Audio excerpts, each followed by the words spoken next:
Bienvenue à vous dans cette vidéo. Ici, je vous propose l'exercice 2 du bac STMG de 2018, le premier sujet donc de l'année 2018. Ici, un exercice de probabilité. On va donc faire ça de façon complète. Je vous rappellerai les propriétés qu'il faut connaître.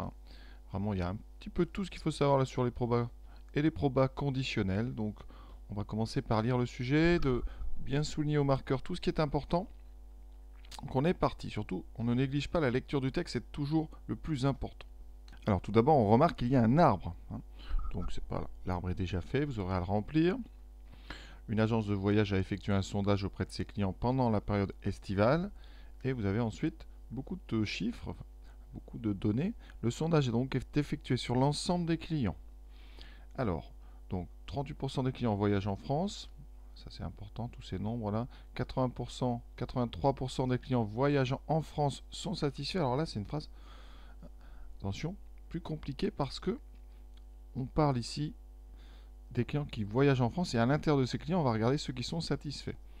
Donc là, on est sur une probabilité conditionnelle. C'est la probabilité d'être satisfait quand on regarde les gens qui voyagent en France. Donc on en reparlera quand on traduira vraiment avec un langage mathématique. 78% des clients voyageant à l'étranger sont satisfaits. Donc on a encore ici ce qu'on appelle une probabilité conditionnelle.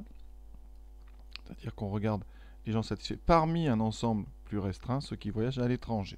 Et après, comme d'habitude en probabilité, on va être très clair avec les notations. On a donc les lettres F, c'est pour France. Ça, c'est important de bien voir pourquoi ça s'appelle F, c'est l'initiale de France. Ensuite, E, étranger, donc c'est l'initiale. Et S, c'est satisfait. Là, comme ça, il n'y aura pas d'ambiguïté. Quand on va remplir l'arbre, on ne pourra pas se tromper. Donc, première chose, donc, ça va être de recopier, de compléter l'arbre ici que vous avez à droite.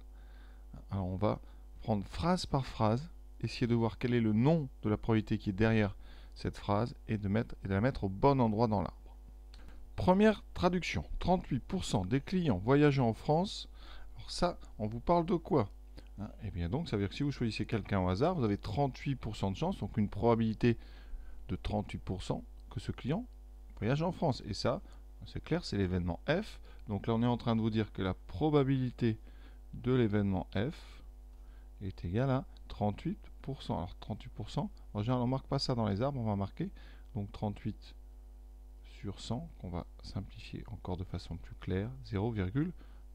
C'est important, vous comprenez bien toutes les différentes façons d'écrire un nombre. En probabilité, on a donc l'écriture décimale, l'écriture avec des fractions, qu'on peut si on veut simplifier, mais là c'est pas intéressant, et ici l'écriture en pourcentage. Donc ça dans l'arbre, vous allez le mettre au niveau donc, de la branche qui vous mène à F. C'est donc ici, sur ces trois petits points, qu'on met 0,38. Deuxième phrase. 83% des clients voyageant en France sont satisfaits. Alors là, attention, ici, on peut confondre deux choses. Soit une probabilité conditionnelle, c'est-à-dire la probabilité ici d'être satisfait sachant qu'on est en France, enfin qu'on voyage en France, ou alors la probabilité de F inter S. Alors, c'est là vraiment qu'il y a les petits problèmes en probabilité conditionnelle, c'est le mélange des deux. Alors ici, qu'est-ce qu'on fait? Il faut voir qui est-ce que vous regardez. C'est 83% de qui? Ici, c'est 83% des voyageurs en France. Donc on ne regarde pas toute la population. Donc ici, ça veut dire que c'est la probabilité, ici, d'être satisfait, mais sachant qu'on ne regarde que les gens qui voyagent en France. Donc c'est pas toute la population qu'on va regarder, c'est que ceux qui sont donc qui ont emprunté déjà le chemin F. Donc ici, cette probabilité, on vous dit que c'est 83%. Donc, comme j'ai dit tout à l'heure, 83 sur 100. Donc, 0,83. Et ça, ici, c'est la branche qui mène de F à S. Et ici, vous voyez, elle est ici, cette branche. Ça fait 0,83. On parlera en question de l'intersection, qu'il ne faut pas confondre, justement. Toujours regarder quel est l'ensemble de gens qu'on considère dans votre nombre. Ici, c'est 83% de ceux qui voyagent en France. Voilà, on ne regarde pas tout le monde.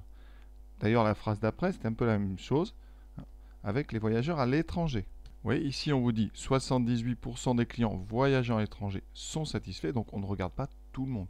On ne regarde que les clients qui voyagent à l'étranger. Donc, on est dans ce qu'on appelle une conditionnelle, et la condition, c'est qu'on ne regarde que, ici, ceux qui sont dans étranger.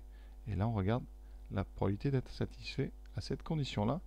Et donc, ici, c'est 78 78%. Donc vous avez bien compris, 78 sur 100, 0,78. Ce nombre-là, eh bien, c'est un nombre qui va être indiqué sur la branche, qui va mener de E à S. C'est-à-dire vous partez d'une condition, c'est que vous êtes dans E, donc vous êtes ici, et vous allez voir qui sont satisfaits.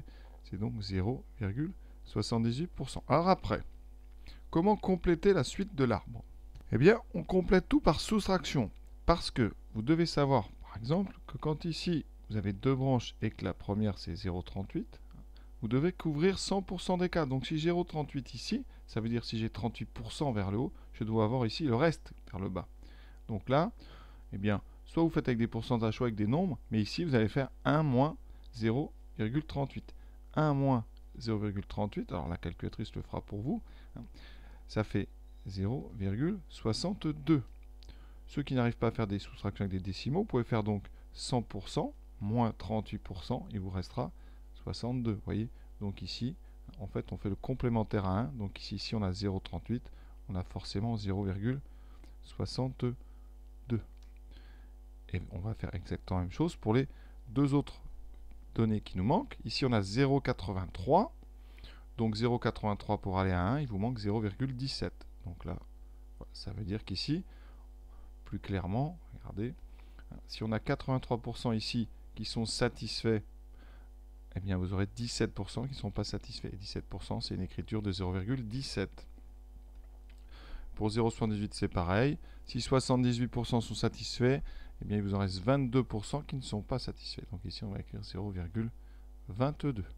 Donc vous, ceux qui ont un petit peu de mal, vous prenez votre calculatrice. Pour le premier, vous faites 1 moins 0,83. La calculatrice vous dira 0,17. Et ensuite 1 moins 0,78. La calculatrice vous dira 0,22. Donc ça, vous pouvez par exemple l'écrire sur votre copie, pour bien montrer d'où est-ce que vous avez sorti tous les nombres. Voilà pour la première question. On a fait, on va dire, le plus dur, parce que là, on n'a pas fait d'erreur. Après, on va pouvoir répondre aux questions qui sont un petit peu toujours les mêmes. Donc, écoutez bien. Alors, définir par une phrase l'événement E intéresse et calculer sa probabilité. Alors, là, on va commencer à parler d'intersection. L'intersection, ça veut dire des choses simultanément. Donc, il y a plusieurs façons de le traduire, mais ici, on peut dire quoi? On est donc sur des clients qui ont voyagé à l'étranger ou qui sont satisfaits. Donc ici, l'intersection, c'est le client. Alors, donc ici, si on commence par E, donc le client a voyagé à l'étranger, je reprends vraiment les termes de l'énoncé, vous voyez. Le client a voyagé à l'étranger. Et là, c'est là que c'est important. Et est satisfait du voyage. D'accord? Vous pouvez dire aussi, le client a voyagé à l'étranger et en même temps, pour insister sur le côté simultané, a voyagé à l'étranger et en même temps, il est satisfait. Ou alors, encore une troisième phrase possible, le client donc, est un client qui a voyagé à l'étranger, voilà, et qui est satisfait. Voilà. Il faut parler de la simultanéité, c'est-à-dire les deux choses arrivent en même temps. Alors, une chose que vous devez savoir, ça n'est pas forcément important dans cette question, mais E inter S, c'est pareil, c'est exactement la même chose que S inter E.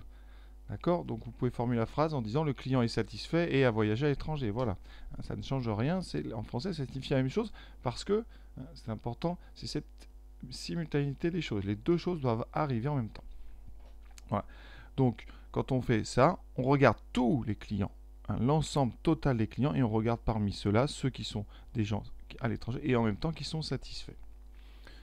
Donc, c'est pas du tout comme si on avait une conditionnelle. Quand on fait une probabilité conditionnelle, on regarde une sous-population. Donc la différence, vraiment là, c'est qu'on va regarder tout le monde. Comment on calcule une intersection? Comment calculer cette probabilité? Alors on va, eh bien tout simplement, regarder dans l'arbre le chemin qui va passer successivement par la lettre E, puis par la lettre S. La lettre S qui vient de E. Donc en vert, ça va me donner quoi? Bien, je vais partir du début, parce qu'ici je regarde toute la population. Ensuite, eh bien, je vais mettre une première condition. Je vais donc prendre des gens qui vont voyager à l'étranger et ensuite parmi ceux-ci des gens qui sont satisfaits. Donc j'aurai bien ici, à la fin, des gens qui ont voyagé à l'étranger et qui sont satisfaits. Donc ici, j'ai bien des gens qui sont dans E intéresse. Donc E intéresse, c'est le résultat qu'on va obtenir en passant successivement par les chemins E, puis le chemin S issu de E. Donc, en termes de calcul, eh bien, vous avez ce qu'on appelle un principe multiplicatif.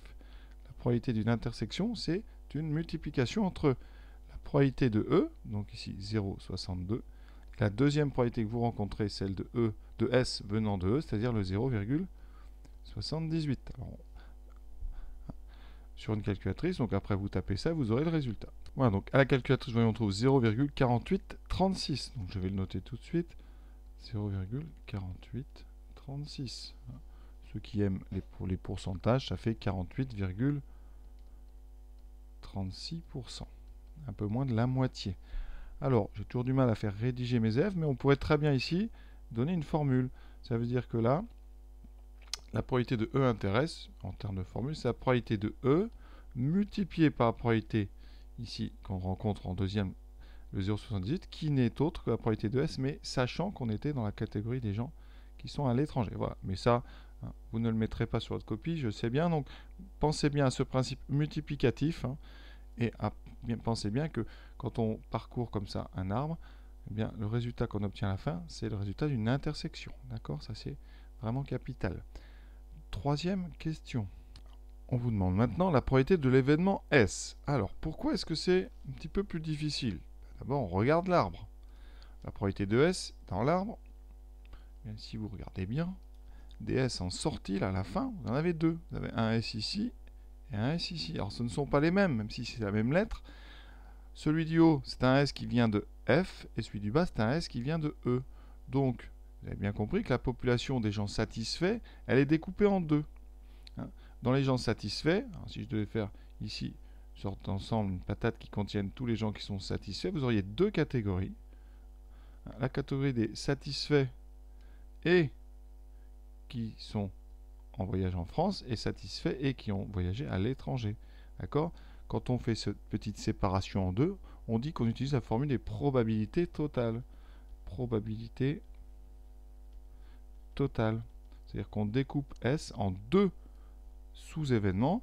La formule que ça donne, eh bien, c'est tout simplement que P de S, c'est donc la population des S et F. Donc ça, vous avez bien compris, c'est en même temps S et F, donc c'est une intersection, c'est S inter F. Alors, dans l'arbre, on va plutôt écrire F inter S. Ça sera notre première ici, premier chemin qui va mener à S, plus le deuxième chemin qui mène à S, c'est le E inter S. D'accord? Je rappelle que F inter S et S inter F, c'est la même chose. Donc ici, eh bien, vous voyez, cette formule des probabilités totales. Donc on découpe l'événement S en deux sous-événements, F et S et E et S, pour bien distinguer les deux S qu'on obtient à la fin. Et ça veut dire que vous allez retrouver un petit peu une petite partie de la question précédente, puisque dans la question précédente, on a fait la moitié de ce travail, on a déjà fait le deuxième. Et c'est tout le temps comme ça, on vous aide un petit peu. On fait une première petite question pour que vous fassiez une intersection. Après, on fait cette somme de deux intersections. Donc F intéresse, donc c'est en haut, c'est donc 0,38 fois 0,83 plus celui qu'on vient de calculer, 0, donc on ne va pas le refaire, on va tout de suite reprendre notre résultat, 0,4836. Et là, la calculatrice va faire le reste. Alors, on fait d'abord 0,38 fois 0,83, voilà. On l'écrira sur notre copie et ensuite on ajoutera donc le 0,4836. Donc voilà. Donc ici, vous voyez, on a 0,3154 qui donne 0,799. Donc on peut tout écrire de façon à ce que ce soit bien complet. Donc voilà ce que vous écrivez, ce qui donne, si vous avez envie, 79,9%. Donc 79,9% des gens au total sont satisfaits. Vous voyez, ils étaient découpés en deux. Parmi ceux-là, eh bien, on en a 48% à peu près qui étaient satisfaits en venant de l'étranger et le reste est 31,54 satisfaits en venant donc de France. Ouais, il reste une dernière question, très classique aussi. Sachant que le client est satisfait, quelle est la probabilité qu'il ait voyagé à l'étranger? Et on précise qu'on arrondira au millième. Donc au millième, ça veut dire que vous devez donner un résultat avec ici 1, 2, 3 chiffres après la virgule. D'accord? En tout cas, il faudra arrondir à cet endroit-là. Donc, qu'est-ce que c'est que cette question? Comme toujours, il va falloir se demander qui est-ce qu'on regarde ici. Et là, qu'est-ce qu'on regarde? On vous dit sachant que le client est satisfait. Donc on regarde la population des gens qui sont satisfaits. D'accord? Et à l'intérieur, on va se demander quelle est la probabilité qu'il ait voyagé à l'étranger. Donc je refais le schéma que je viens de faire. Les gens satisfaits, ils sont découpés en deux. Hein. Ceux qui sont donc satisfaits et qui ont voyagé en France, et ceux qui sont satisfaits et voyagé à l'étranger. Et vous, qu'est-ce qu'on vous demande? Eh bien, justement, dans cette population, quelle est la probabilité, quelle est peut-être la proportion de gens qui ont voyagé à l'étranger. Donc ça, c'est une formule de cours, ça veut dire c'est une proba conditionnelle. La condition, c'est qu'on ne regarde que les gens qui sont dans S, d'accord? Et à l'intérieur, on va regarder les gens qui ont voyagé à l'étranger. Donc c'est P de E, sachant qu'on ne regarde que les gens satisfaits. Alors ça, vous ne l'inventerez pas. Il y a une formule qu'il faut connaître absolument, qu'on peut retrouver d'ailleurs dans l'arbre, mais ici, cette formule, c'est P de donc E inter S, c'est l'intersection des deux, divisé par P de S, c'est-à-dire la population qu'on regarde. Et ça, eh bien effectivement, ça viendrait dans un arbre un petit peu différent. Cette probabilité-là, vous la trouveriez dans un arbre qui serait avec une branche S, puis une branche E. Vous voyez ici, vous avez l'inverse, vous avez E et S. Donc ça veut dire que vous ne pouvez pas lire ça dans l'arbre. Il faudrait un autre arbre. Donc, eh bien, on contourne le problème. Question 2, question 3. Et vous avez bien marqué, on a fait le haut de cette fraction en question 2. Donc j'ai encore écrit, c'est 0, ici 48, 36. Et divisé par P de S, on l'a fait en question 3, c'est 0,789. Donc on vous a mâché le travail, si vous voulez. On vous a permis comme ça de faire cette question juste.